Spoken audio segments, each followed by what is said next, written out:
Hey, this is Matt from InvestiQuant. Today is Tuesday, October 29th, 2019.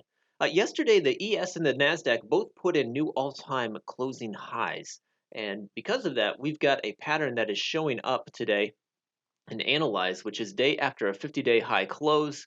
And I want to take a look at that because the all-time high means it was also a 50-day high close. So let's dig into this a little bit and see something that may be in play for today.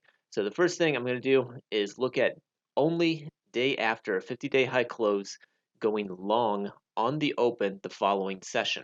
These are the stats. We've got a bunch of samples here. Win rate about 53%. I've got this set for no stop, no target, just going long at the open, closing at the end of regular trading hours.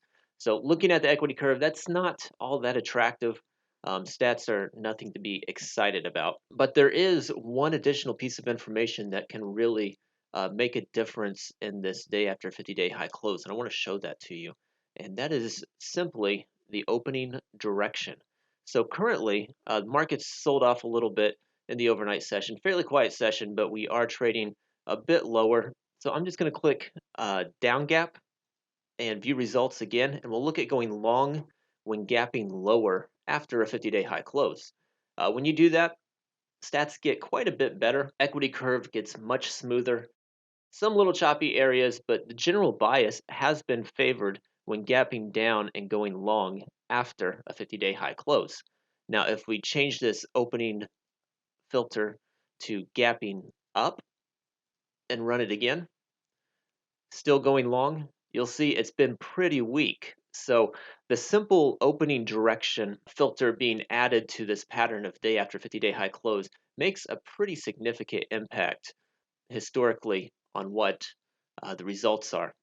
So one other thing that I want to look at here, knowing that the up gaps have not done well, the down gaps have, is I just want to change this to fading the opening gaps. So fading just means trading in the opposite direction, which means if we gap down, you would buy. If you gap up, you would sell. And I'm going to change the exit.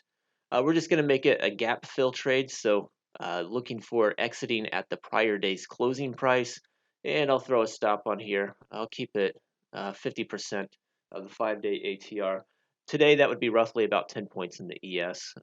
That can obviously be refined, but we'll do it here real quick.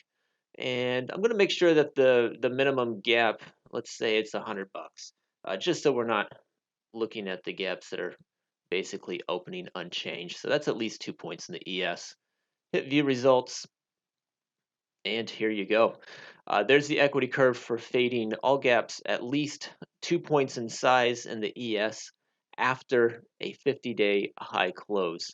Targeting gap fill with a 50% stop. So that looks pretty good, and maybe something that you can use today for today's session. So hope you liked it. We'll be back again sometime soon, and we will do this again.